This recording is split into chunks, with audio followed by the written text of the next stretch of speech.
Hello everyone, welcome back to this episode of Beyond the South Stand with me, Jez Davies. This is a International Week special. I thought that was good, wasn't it, Morgan? International break special. International break special. Well, that does say International Week at the bottom, but we'll just roll with that now anyway. So, how are you? Me? Yeah. Yeah, I'm okay. I'm not too bad. I'm sort of, Good. coming off the back of being a best man at a wedding. So, shout out to our videographer Ben Glacier on this episode, who got married to Misha Connolly. So yeah, it was a great. Ben, Misha. Yeah, congratulations. But yes, yes, I'm okay. Catching my breath from it. Good. I do have a quick video to play, which I'm going to play this throughout the season. But it's a little message from someone that I met recently at a charity football match, and this message will be played now. Morgan, listen, you've got no friends, and I tell you what, mate, if you want some, I will definitely deal with you.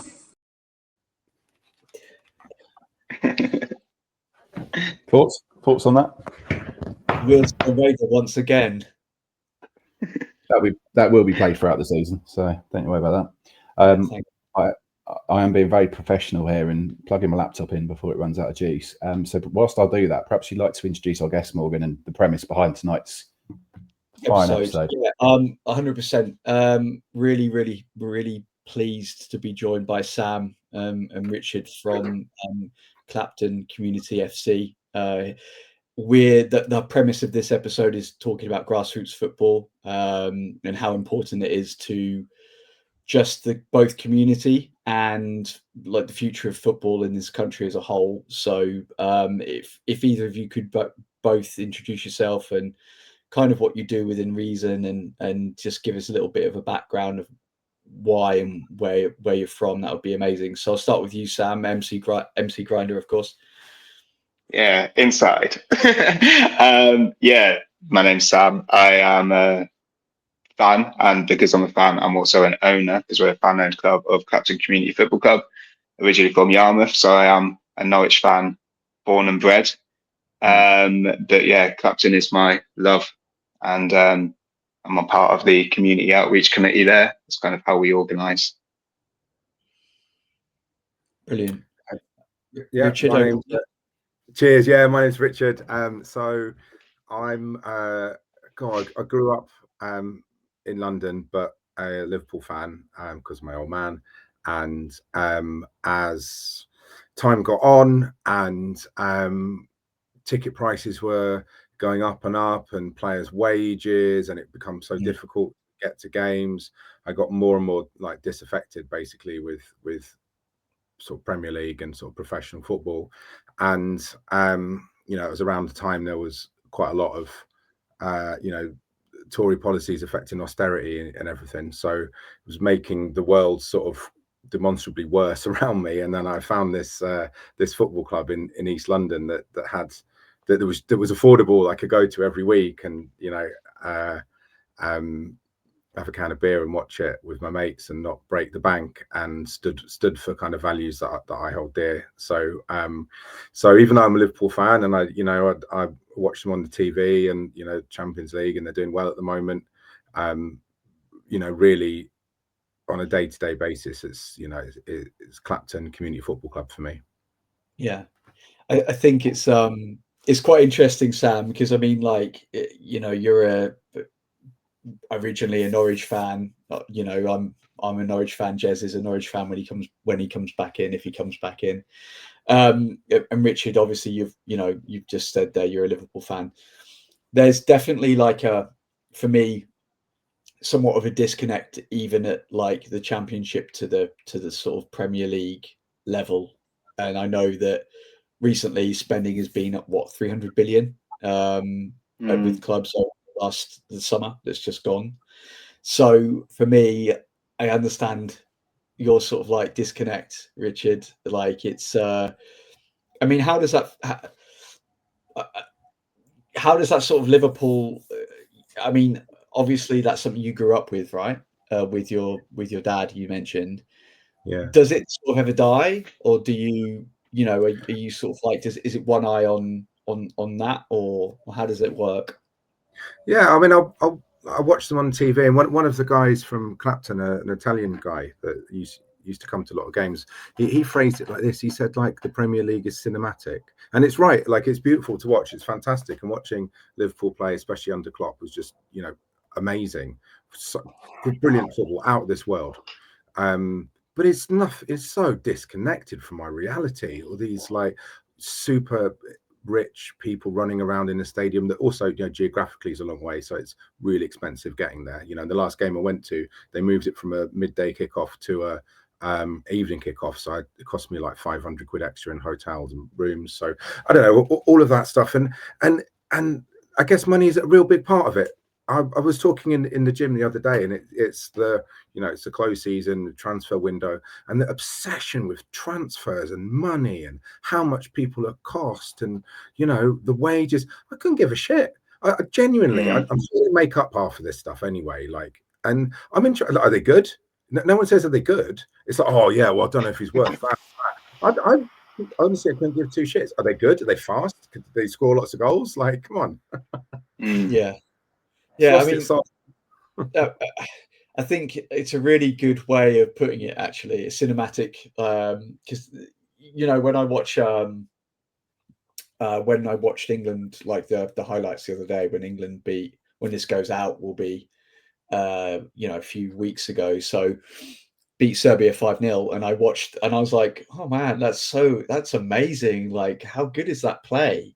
But you know, then, you know, Sam, from your perspective as a Norwich fan, watching us struggle over the past however many years, trying to like yo-yoing between the Premier League and the Championship, what's your perspective on things? Because for me, it's one of the reasons why I love the idea of striving for the Premier League. I love the idea of striving to be on the silver screen, because that's a great metaphor. I love that, and I'm going to keep bringing that up throughout this episode.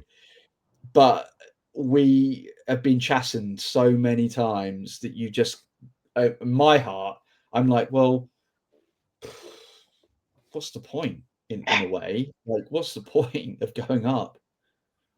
Yeah, it ain't easy being a Norwich fan, especially like, I was born in like '96 as well. So like, you know, early years, you are definitely like, you know, you can see yourself as a Premier League Championship team, you know, yo-yoing between the two, but then you also remember dropping down to League One and then the comeback from it.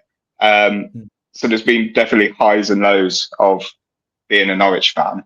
I think, like, to be honest, my story is dead similar to Sean's. Like, I moved from Yarmouth to the Black Country in the West Midlands when I was, you know, an early teenager and stuff.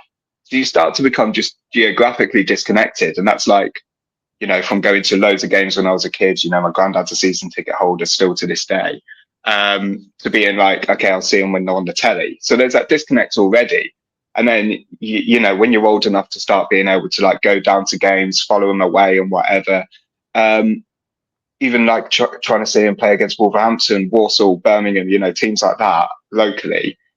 Yeah. When you're 16, 17, 18, it is dead unaffordable. Like, I don't know how kids do it like now. Like, you know, when I go to Carrow Road and stuff, I typically sit in Upper Barclay. Okay. And I see like the Lower Barclay and stuff. And I do think, like, you know, there's a lot of kids there, mostly not, let's be real, but there's a lot of kids there. How the fuck are you affording that? And, you know, perhaps like gifts, rich parents, whatever. But like, for like a lot of working class kids and stuff, that is just, it's completely detached from reality now. And I think like, it's not just like a Clapton, you know, I moved to East London like almost 10 years ago. Clapton Community now, like, my local team, that was my local ground. And to be able to go and pay what you want was just like insane. It was so new and foreign to me. To not have to be like, this is such a big event going to the footy now. It's just like, yeah, it's my weekend. I've got nothing on, got a couple of mates going to the football. Let's do that. Like, and you know, it's not going to break the bank, but also, you know, you're not treated as a fan so much watching Norwich. Like, don't get me wrong, we are fans, but like ultimately, when you are paying ridiculous season ticket prices and all of that, you are just treated as like a consumer, which you know is right in a way, but also like I hate that. So the difference that is so stark between, you know, still following Norwich and whatever. Norwich lose quite often, but when we lose, I feel like, fuck's sake, you know, that's awful. Like, you know, I can't really come, you know, what we're going to do. Do we need to look at our manager? Do we need to look at our signings? Do we need to, who are we getting in? What's our transfer window being into? You know, you just kind of have this dread about it. At Clapton, you know, we're a fan-owned club. I come away, win, lose or draw, thinking, you know what, we're still building this. This is my project. Like, I can never lose because look what I have. That is so different to anything I've ever experienced, and like what I would describe as like modern football. Yeah, I mean, I want to counter that just you know, with a shout out to the Community Sports Foundation and the work that Norwich City do. You know, me and Jez we've been to Colney, and we've chatted to, you know, the head of CSF, and I think CSF do one of the best, you know, one of the best sort of like charitable sports foundations in the country for a club of the size of Norwich. So I would say part of what you're saying I agree with. Part of what you're saying I wouldn't necessarily agree with, in terms of, I see other clubs in the country and I don't see the same kind of like charitable outreach that Norwich do, because Norfolk is, and I don't mean this in a disrespectful way to anyone living in Norfolk, and Norfolk is a county, but it is a really rural place to live, and it's a really difficult place to, if you're not part of something that's like these particular channels, you can get left behind because of where it is geographically. And so I think the CSF for Norwich really do a very good job for a club the size of Norwich. And I understand what you're saying, like there might not be that necessary, like really close-knit community feel, but you know, Norwich is a big club, but I think it does the best it can with what it's got. I think it really does strive to include as many people along the way as it can. And that's not me towing the party line. It's just me being part of this stupid podcast since back in January, and just seeing how important it is to the rural community as a whole. And I think that there's a lot of lessons that bigger clubs in this country could learn from Norwich. And I don't mean that like, and I'm not going to bleat on about that anymore. But I think that there needs to be some clubs that really do take a look in the mirror. I hear that entirely. I guess kind of like the distinction that I was making between our two clubs is Clapton is built on community. It's literally, it comes before football club in our name. And for Norwich, it you know, ultimately it's not, it's a business. Those are two different things. And don't get me wrong, the community outreach that Norwich does is fantastic. I would never slate that. However, it's a side to what they do as a football team. With Clapton, it's our priority as what we do as a football team. And, you know, we're very different teams, but that's kind of the point I was making. Yeah. Okay. So if you can, I'll throw this over to Richard. Just can you explain, or both of you can explain, what is it that Clapton Community FC does for the community, and where have you got it right, and where do you think you can go in the future? Yeah, well, we're owned by the fans. The club is run and owned by the people that support and watch it. A lot of us outside of our supporting the football club throughout 90 minutes are either, you know, live in the local community and are aware of the needs of the local community, and or are involved politically or through their work within sort of or have backgrounds in working in sort of voluntary sectors or charitable endeavors. So how we're looking outwards into the community is kind of like we're doing that on the basis of who we all are as people, and as Sam was saying about the sort of ethos of the club. So stuff with the community, I think we can always do more. I'll maybe come on to that in a second, but some of the things we have done, we've partnered with a team made up of refugees and asylum seekers who we offer training for and materials, and we help with them. We've got an enormous youth setup with so many teams that play in like 3 different parts of London. And as our football club is run by its members, and we have a decentralized organizing structure, which means that people can take responsibility and go off and run things, as long as it fits in with the values and ethos of the club. You know, one person on one side of the club, like myself or Sam, might not know exactly what's happening on the other side. And I'll tell you, like, I went to the football ground. Probably, I think this was about 6 months ago. I'd not been there on a Saturday morning for a long time, and it was full of kids, real diverse kids, all from the local neighborhood. It was amazing. All these coaches playing. I didn't know any. I didn't even know this was happening, or any of those football training, but not to that extent. So I think that's fantastic, kind of giving local kids. And bear in mind where we are, where Clapton Community Football Club is based in Newham, which is in East London, and it's like one of the most deprived, if not the most deprived, local authority in the whole of London. So there's a lot of deprivation here. So, and we're not just talking kids coming here who are, you know, they have to pay lots of money to come. That they're not. Everything is either free or affordable, to encourage like working class and poor people to be able to afford, which I think is really important. You know, basing ourselves and our values within the community where we are. And then like we started all this stuff as a football club, and then the pandemic came, and during the pandemic, one of our members had this fantastic idea to collect money, and then to give money out to people who needed it, no questions asked. So we raised 14 grand, I think it was, Sam, in the end. 14 grand, which was given out just to people that need it. You didn't need to give a reason. You didn't need to explain. There's a lot of shame in asking. We all know that. People have pride. Sometimes people's personal circumstances are very convoluted and complicated and all sorts, you know. So I had friends that went and asked, you know, and got money, helped cover bills when you know, they were working in hospitality and it all shut down, stuff like that. So we gave out 14 grand there and won the Football Supporters Award for Lockdown Heroes. Also won an award for the grounds, because the ground, the people that cut the grass, that paint the lines, that clean up, that do all of this stuff, it's all done by volunteers. So people aren't getting paid. And we won the non-league papers Community Club of the Year last year. Sam, was it? Yeah, I think so.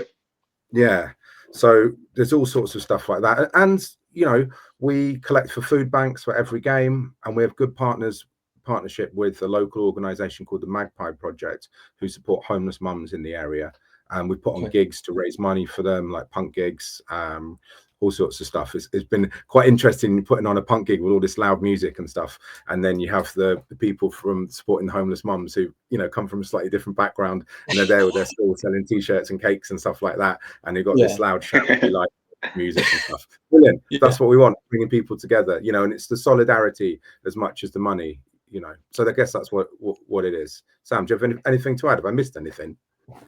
Yeah, like the thing is, that's loads, right? But like the club's reach is absolutely huge at the moment. Like, our women's setup is absolutely massive, and I think that's dead important. Like, shout out to our open access team. That's like, if you're a woman or non-binary, you can just show up and play football for free if you've got any good ability, no ability, or whatever. That is just like football for all. Like, that's the principle of it. And there's so many trainings. We also like do youth training up in Walthamstow, so it's not even just our local area. And like, again, that's all free.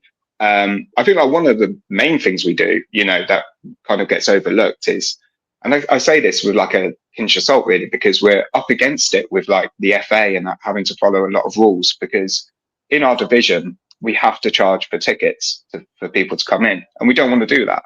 But, you know, we found out that we can choose how many concessions we have on there. And I swear to God, if you're not on this concessions list to get in for free, God knows like what you're doing. You must be like a football tourist from like a, I don't know, you know, you've inherited millions of pounds or whatever, but you know, you can come for free. I think that's like so important. Just like that doesn't happen in football. There was actually a YouTuber, Away Days. I'm not sure. Ellis Patton is quite big on YouTube. He came. He called us the cheapest football ticket in the world. I like I think I'm really proud of that, actually. There's so much. Yeah, he is actually. He's a Leeds fan though. It's gone. But no, I guess like as well, like what do we kind of mean by community? That's what we do locally. One of our big things is international community as well. Like, to be honest, Clapton Community Football Club would not be possible without our away kit. Our away kit is in the tricolour of the International Brigades. They're anti-fascist volunteers who travelled to Spain during the Civil War to fight Franco. And that went viral. Like, if it wasn't for that, I think we've sold over 20,000 now, Richard. Like, without that, we wouldn't have been able to buy the ground. We wouldn't have been able to set up all of this stuff. We did it at an affordable price. We also do things like we're not changing our kits that often because we know people can't, who want to support the team and buy a kit to follow them, can't really afford it every year or whatever. So yeah, we do fundraisers for those in Gaza at the moment. For like, international solidarity. We've done stuff for like people who are fighting for women's rights in Poland, in Ukraine. We kind of see community as just like those who are up against it all around the world. We're a small club, but we try our best, isn't it? Yeah. So the focus is not like, it's not money, it's not accumulating money. Its focus is like us as a community, what we can do for other people, and having fun on a match day. Well, of course we want the team to win and all of that, of course, the same as any other football, but the point of it is not to accumulate money. No, that's fun. That's excellent. Fantastic. Sorry, Jez, you go. Yeah, I've just been sitting here listening. I think it's absolutely amazing. It's very, very rare I do that. I'm usually sort of interjecting and trying to get some points, but you boys have absolutely nailed it.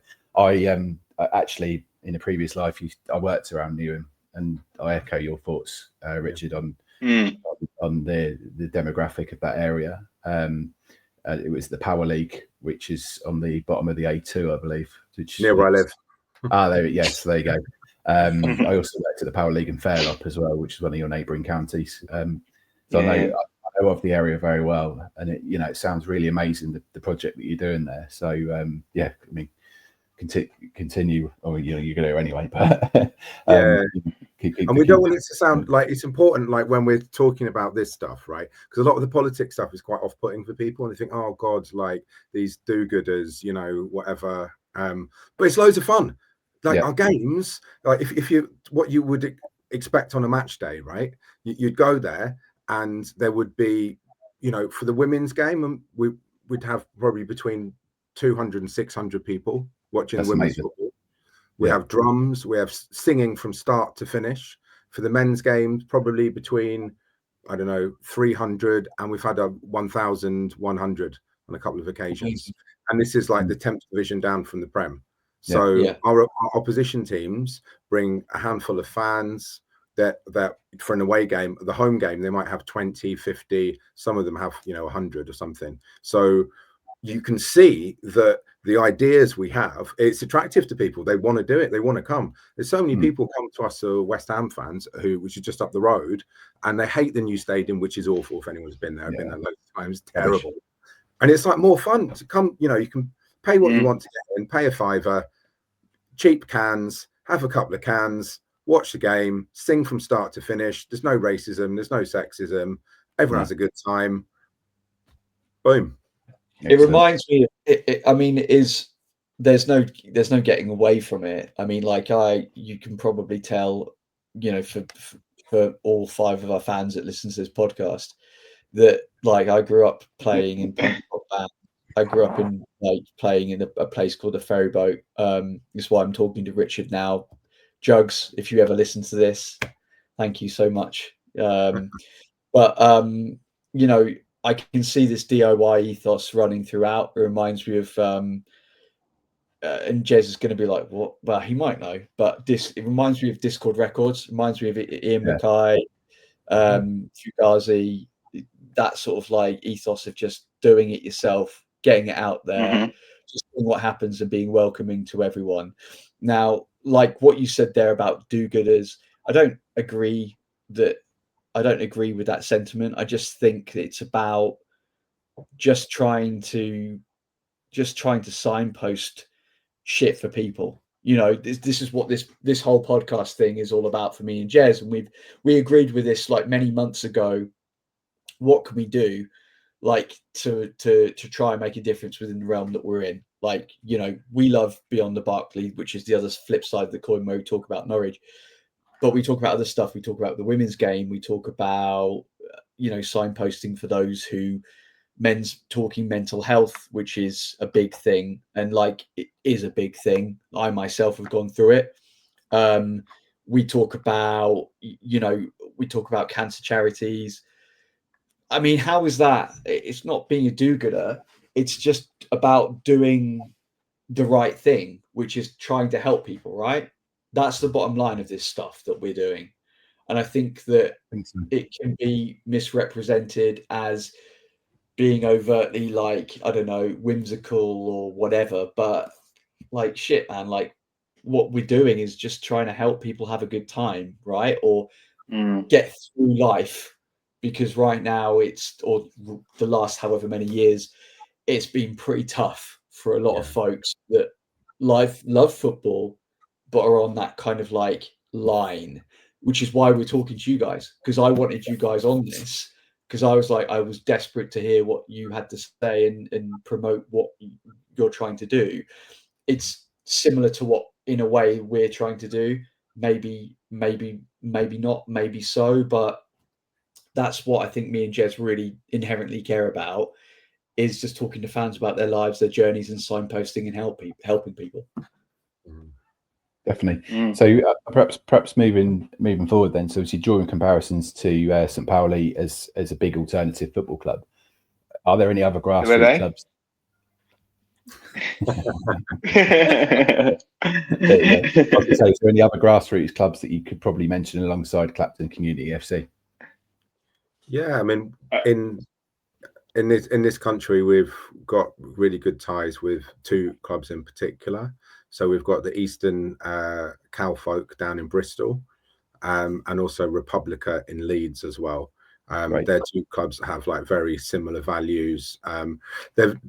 Because I think the fact that we're in London gives us, like, London's so big, you know, we're able to kind of do all of this stuff. I think in smaller places, there's less people who have the mindset to crack on with it. I think people are still sympathetic to the same causes, but they don't have the same, you know, that same collection of people. So the Cowfolk and Republica sort of do what we do on a slightly smaller scale. So I'd like to give those two a shout out, and you can look at their, like, you know, you find them on Insta and everything, and they have some good content. We'll have a look at that. I mean, that just says to me pre-season tournament with the three of you.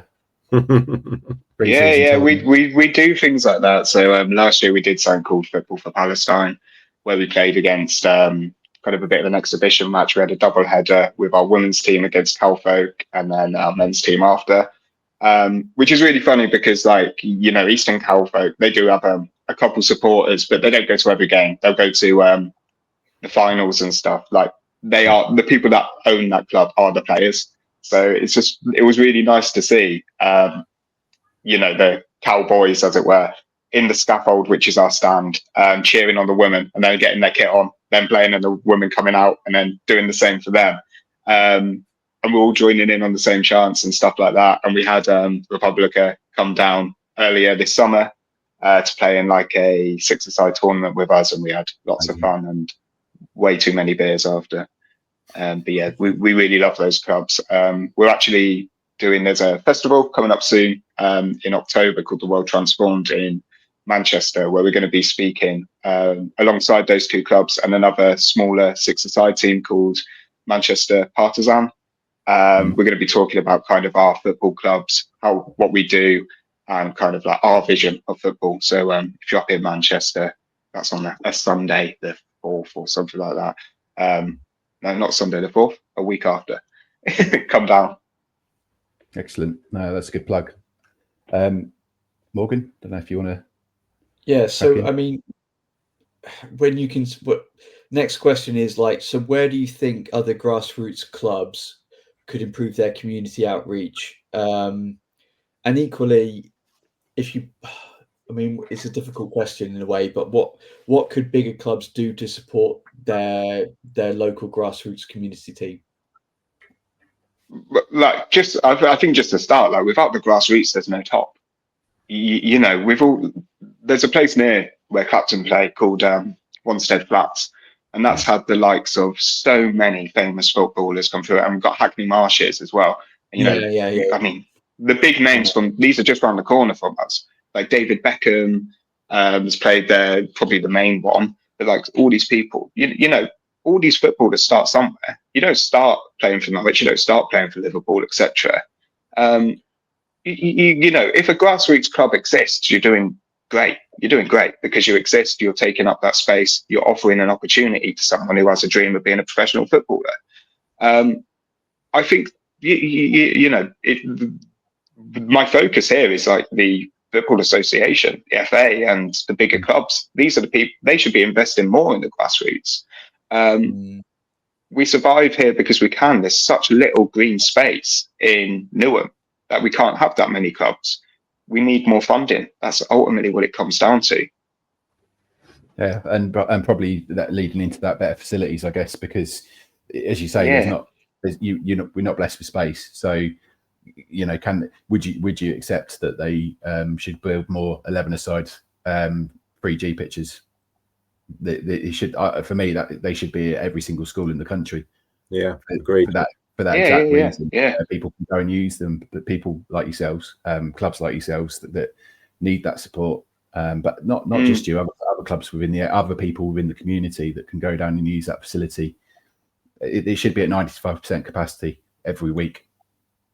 Really, yeah, and there's that demand already. Like you know, where these club pitches do exist, they're fully booked, ludicrously expensive. You know, and we're fan-owned club. Yeah, exactly. And like, look, Clapton Community FC, we have loads of people on our player roster, from the men's first team to our 5-a-side teams to our young tons and stuff. We don't have much money. You know, people typically pay a £5 to come in. Some people don't. Our men's team, none of our players get paid, and we're playing against teams who pay their players. You know, that's the reality of this. We don't get the funding from that top down, and as a result, our men's team have to train out over in Essex. You know, it's not a perfect system as it is right now, but it can change. You know, you can change. You know, look at the big deals that are being made at the top. A tiny amount of that money going to the bottom would really make such a huge difference. And the top of football, the better players would come as a result. Yeah, and like half the population's women. You know, women need to be encouraged, not encouraged, but have the opportunities to be able to play the same ones as men do. You know what I mean? And we've seen the success of the Lionesses, and you know, I've got young girls, and you can see the effect on them. You know, I thought it was a cliche when I heard it initially, but it's like, you know, if you can see it, you can do it, or be it, or something like that. It's so true. You know, it's about encouraging women and stuff, and helping breaking down the barriers to do that. And a lot of it's financial as well. You know, how do you afford to how do you even get to training? Do you know what I mean? There should be mechanisms to be able to do that. And like, I'm thinking about this, like our women's team, are brilliant. And, you know, last year I went to more women's games than men's games. It's nice. And they got through to the 4th round of the FA Cup. I think it was the 4th round. I'm terrible with it. I know football fans are all meant to like retain all of this, like this knowledge, but I'm really bad. I think it's the 4th round of the FA Cup. Anyway, they did really many well. Beers at each game. Yeah, might have something to do with it. I like to enjoy the moment. Let's put it like that. Anyway, and we got through against Plymouth. You know, like massive football club, Plymouth, huge city, you know, and the fixture was at Plymouth, not in their stadium, in a smaller one around the corner, and we couldn't afford to play the fixture because in order to get down there, it's such a long drive. They had to stay over in a hotel, and we need to book a coach. So you got 2 days booking a coach. You got all the players' transport and the hotel, and we couldn't do it. So we had to crowdfund in order to play the fixture. I mean, how mad is that? You see these obscene transfers in the men's game. People tripping over money when they're walking into the training ground, and you know, grassroots women's football can't even afford to pay the fixtures in the FA Cup. It's not a regional competition; it's the FA Cup. You know, the cup we would have us all believe is the oldest, most prestigious competition. They're not even paying the teams enough to be able to fulfill the fixtures. So we did a campaign against that, all led by the women's players and some of the women involved in the club. And as a result of us campaigning about how awful this was, they actually increased the prize money for the following year. Brilliant. So, I mean, it's no good for us, but it will help others. But even then, it's still a fraction. Do you know what I mean? Like that would be a way of immediately distributing some of the money. In the FA Cup, treble the money for the women. I mean, are the men's teams going to notice it at the top? Do Manchester United, do they, who cares if they get 3 million or 1 million? It's meaningless, isn't it? Yeah, 100%. I think it does need to be sort of redress that balance a little bit of the money that gets put into this country from outside. There's a pot, isn't there, that goes, and the Premier League seem to go, right, we'll have all of that, thank you very much, take it away. And actually, I think you're right. I think the FA should go. And Sam, you made the valid point about 5 minutes ago. If it wasn't for grassroots football, there wouldn't be the Premier League. So they need not that they don't, because I know that the Premier League do a lot for grassroots football already, but I think they could do a lot more. Yeah, and they've helped us, I'm sure, with grants and stuff like that. But it's some of it is a bit tokenistic. Do you know what I mean? Yeah, I think Jez is just trying to be careful of what he says. I mean, Jez, you've got experience working as a coach for women's football, like in Stevenage and surrounding area. I mean, surely, from your perspective, what would you say? In what sense? Well, just how much funding did you see during your time, in your extensive time in that as a coach? Very little, unless we had a sponsor or a partner. We'd have to self-fund, so it'd be coming from the players. They'd pay a subscription fee each year to play. But my partner's sitting in the other room. She played for a number of years, and there was no set of funding really. I mean, the clubs, the bigger clubs got it, but the clubs I was involved with, not many of them had that option. So yeah, I'd welcome that. I mean, obviously I've stepped out of it now, but when I was doing it, I would have welcomed that extra support, and it may have persuaded a player to stay if they, whatever reason, lost their job, or income circumstance changed and they had to step away from it, which is heartbreaking, because it should be about the enjoyment of the game and not thinking about how the hell am I going to pay my subs next week. That's my reality, really, isn't it? Yeah, that's my personal experience, I guess, from 15 years or so in the women's game. Yeah, brilliant. I suppose just going back to match days, then what can I assume that you can rock up to Clapton Community FC and on the day of a game, you don't have to have a season ticket or whatever like that. So what can a newbie expect? Yeah, well, Richard said a bit about it. Yeah, we don't do season tickets. Like, we don't want to put that barrier up to people. If you want to come, just come. We don't do advance tickets. You just pay on the door. It is really fucking loud. We are a small club. Don't get me wrong, but we are getting towards bigger games, and towards the end of the season, up to 1,000 people in a ground that's not built for 1,000 people. Let's be real. We have one seating stand that has 100 seats in it. We have what's called the scaffold, which is where the most vocal part of the fans stand. And we have a small terrace behind one of the goals where one of our ultra group stands.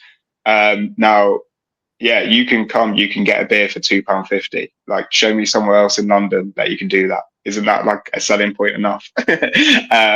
But I guess what we are is we will always back the team a full 90 minutes. We are political. Don't get me wrong. That's a big element of our club. So you can expect us to do tifos, banners. We never do flares. Never do flares, do we, Richard? Or things like that. But we'll have big flags up, banner drops, good food from shout out Fusion Foods. They've been with us since day one of Clapton Community FC. Samosas, East Asian food, South Asian food, sorry, really good, affordable. The football standard is mixed. It's pretty good actually. I do enjoy watching it. It's better than what you'd expect, but don't expect that proper technical football. It is proper grassroots, big tackles, big egos. Like Richard said, we are a mixed. We are local people mostly. A lot of left-wing activists from around London. Yeah, not going to lie. But we're friendly, and as long as you agree, that this is our space, you respect our space. This is, we've built this. We're all very proud of it. You'll fit in fine. Just sing along with us, clap your hands, dance along with us.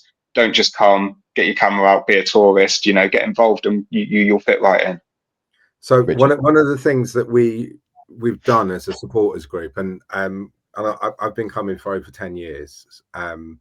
And so I remember it kind of in the old days, and we've gone through many iterations of sort of supporters groups and different clubs. So that's a whole nother story.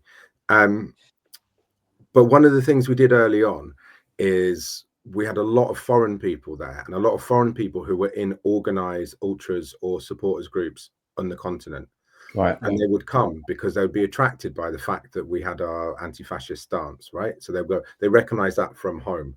So we'd have people who were involved with groups in Germany, France, Greece, Italy, Spain, and they come over, and we learned so much from them in terms of like how to be how to support.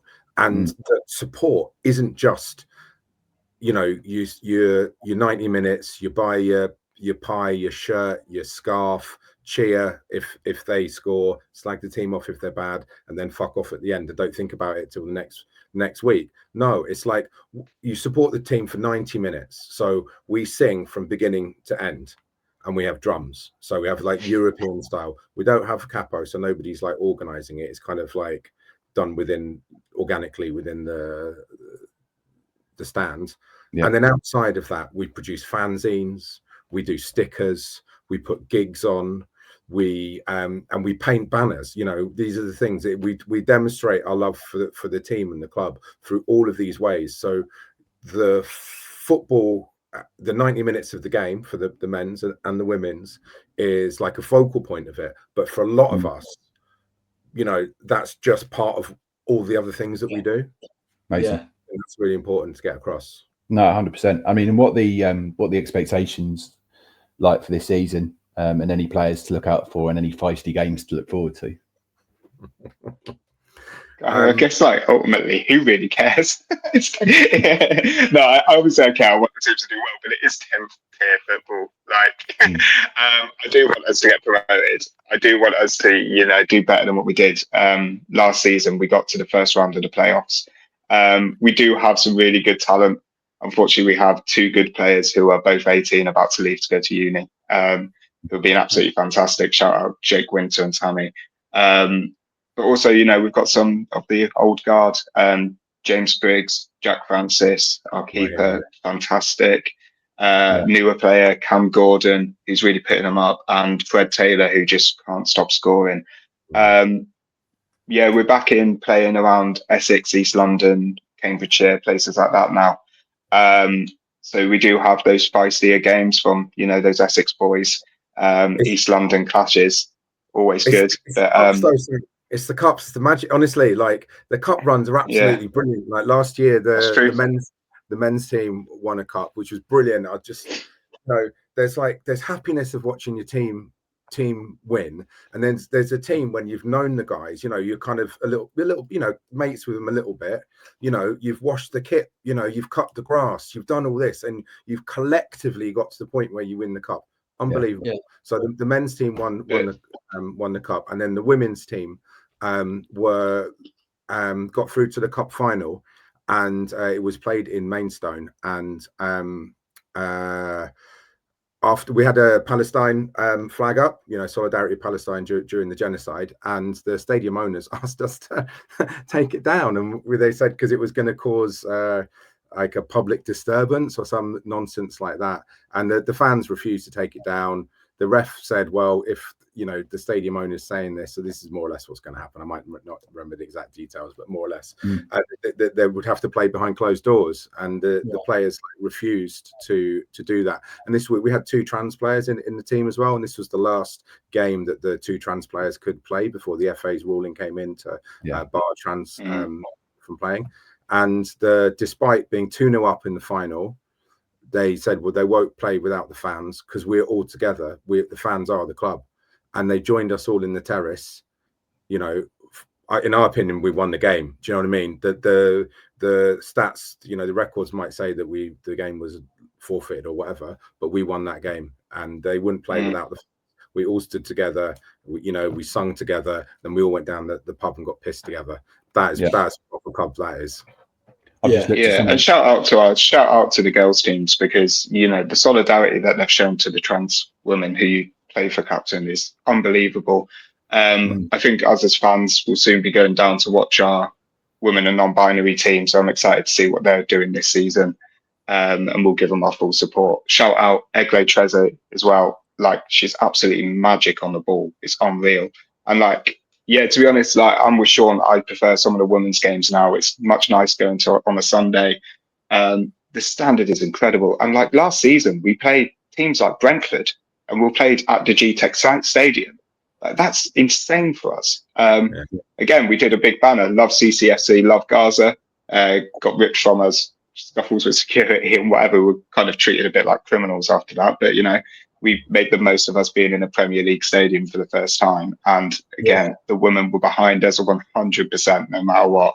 And that bond that we have between supporters and that team is unreal. Love them to bits.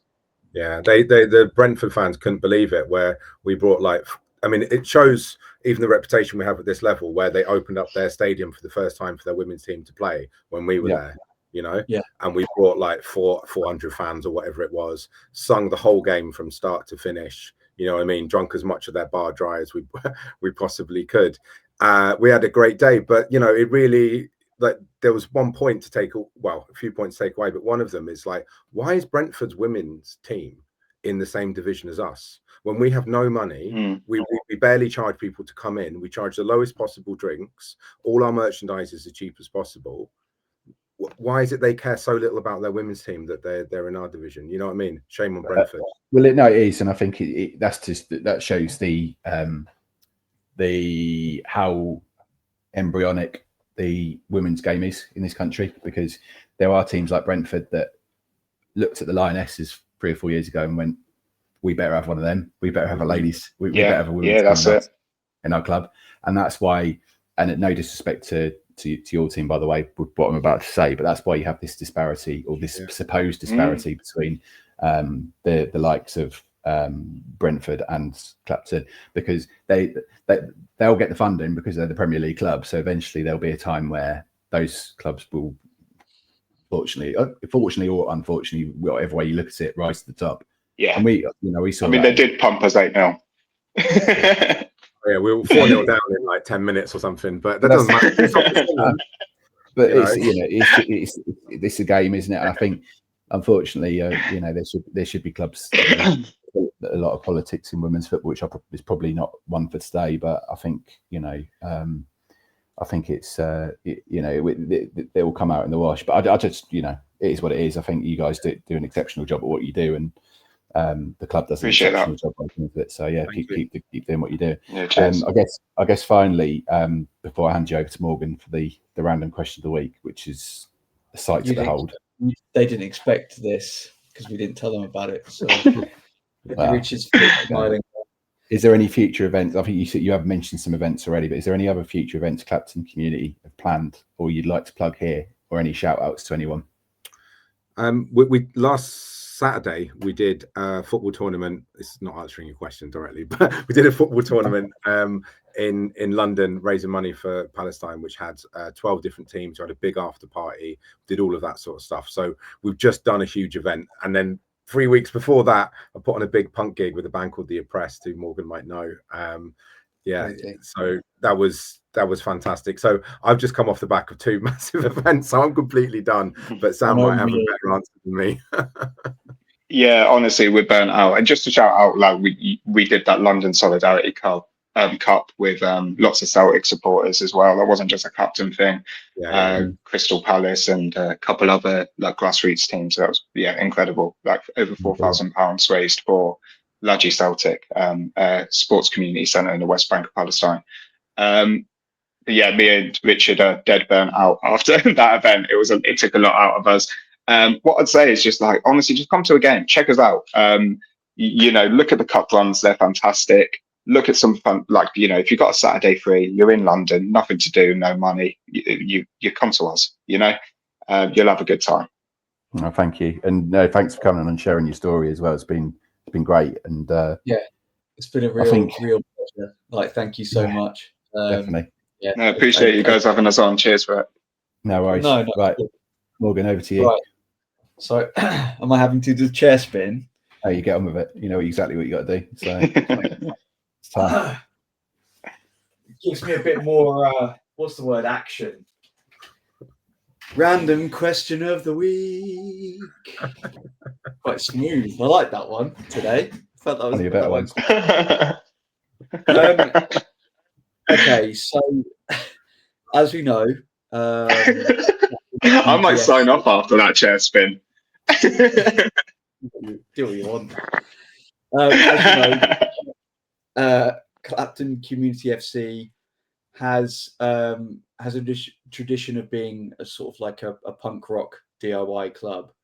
But if you had to choose between Lauren Llewellyn Bowen and Handy Andy to do any of your DIY, who would it be and why? Over to you, Richard. Didn't expect you know what? It's got to be Lawrence, hasn't it? Come on, like as a baldy myself, those beautiful locks, locks down the cheeks, over the shoulders. Is that hair I could dream of? You know what I mean? That's like a dapper 80s pro wrestler in a flamboyant suit. I'll take that geezer down to the football club any day of the week. Sam. Okay, is this what it's come to? But this is a serious thing. You know what? I think shout out Dave, proper East Londoner who's currently building a turnstile at the ground this week. I think both of those probably would do a better job. Brilliant. Jez? I think Lawrence Llewellyn Bowen, wasn't he more interior design? But I'll let that slide. What about? I thought you were going to say Dominic Littlewood with Richard in the room. To be fair,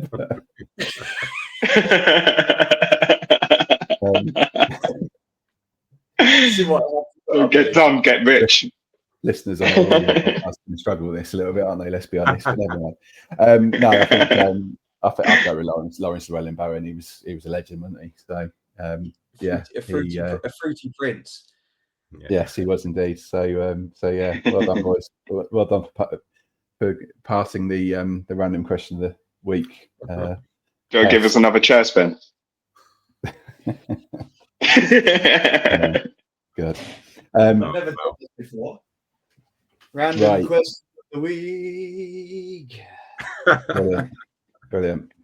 All right, boys. So what game is it this weekend, and how can people come down and support, and where can they find out more information about the club, I guess?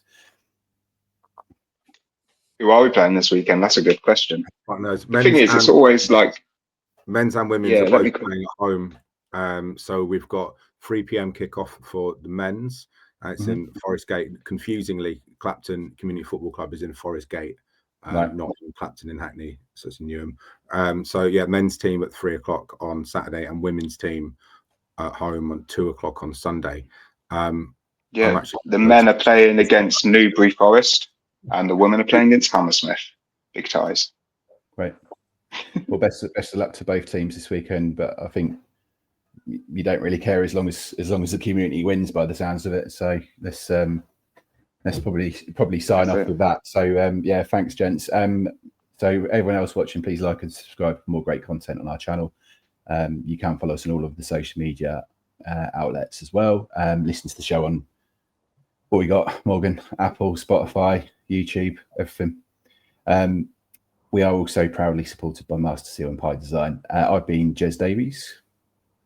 I've been Morgan Hewitt.